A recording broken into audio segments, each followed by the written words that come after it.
Okay. आपल्या शहरात नवीनच एक वॉटर पार्क चालू करतोय आपण. वॉटर पार्कचा आपला एक वेळ आहे की काहीतरी नवीन द्यायला पाहिजे आपण शहरामध्ये. वॉटर पार्कचं नाव ठेवलंय आपण डेम वॉटर पार्क आणि रिसॉर्ट.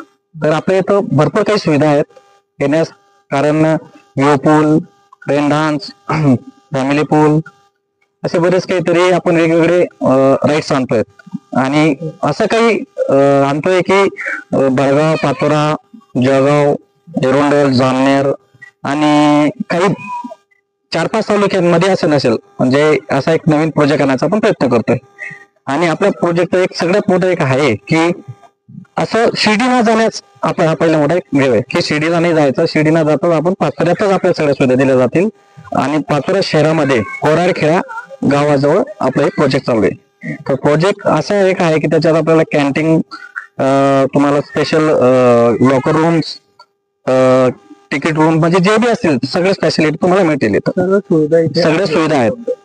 आणि आपली हे जे चालू करायचं आहे ते 9 फेब्रुवारीला आपण ओपनिंग करणार आहेत.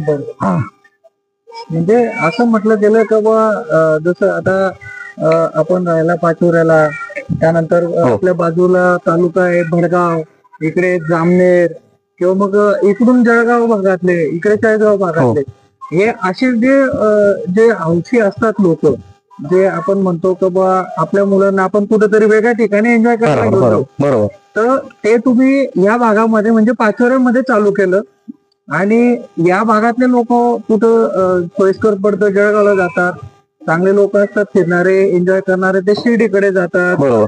जे आहेत त्या लोकांना तुम्ही चांगल्या पद्धतीने इथे सुविधा दिली पाचोऱ्याला. बरोबर. एकदमच छान काम केलं दादा तुम्ही. आणि नक्कीच तुमच्या प्रोजेक्टला सलाम.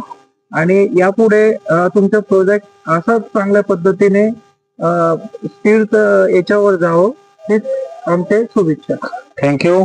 तरी आपण सगळ्यात जास्त अजून एक राईड्स आपली यायची बाकी आहे, ती मे मध्ये एक लॉन्च करणार आहे आपण, एक माझं राईड्स आहे. ते पण एक राईड्स येते. आणि त्याच्यानंतर आपण जी ग्रँड ओपनिंग करणार आहेत. ग्रँड ओपनिंग म्हणजे असं आहे की आजूबाजूला बरेच लोकांचा उत्साह इतका आलाय की आम्ही जेव्हा फोन करतो तेव्हा लोकांच्या मध्ये इन्क्वायरी चालून गेला की कधी चालू करतायत. बरोबर. काय होऊन गेलं आहे की लोकांना अशी सुविधा नाही मिळली, कुठेच भेटत नाही. आता जळगाव जात होते, जळगाव पण लोकांचं असं मन नव्हतं बरं काहीतरी वेगळं पाहिजे. आणि सगळ्यात मोठा आपला प्रोजेक्ट आहे की व्ह्यूपूल हा कुठेच नसतो. व्ह्यूपूल हा सगळ्यात इम्पॉर्टंट आहे प्रोजेक्ट मधला. तो एक त्याच्यामुळे लोकांचा एक उत्साह जास्त आहे की इथे काहीतरी नवीन येत आहे बा. तुम्ही लोकांना देण्याचा प्रयत्न करताय, तुम्ही तो प्रोजेक्ट तयार करतोय. आणि मोस्टली झालेलाच आहे. आता ते सगळं आपण 9 तारखेला अजून बरंच काही येणार आहे. 9 तारखेला ओपनिंगच्या दिवशी सगळे प्रोजेक्ट एकदम क्लिअर आहे. ओके. थँक्यू.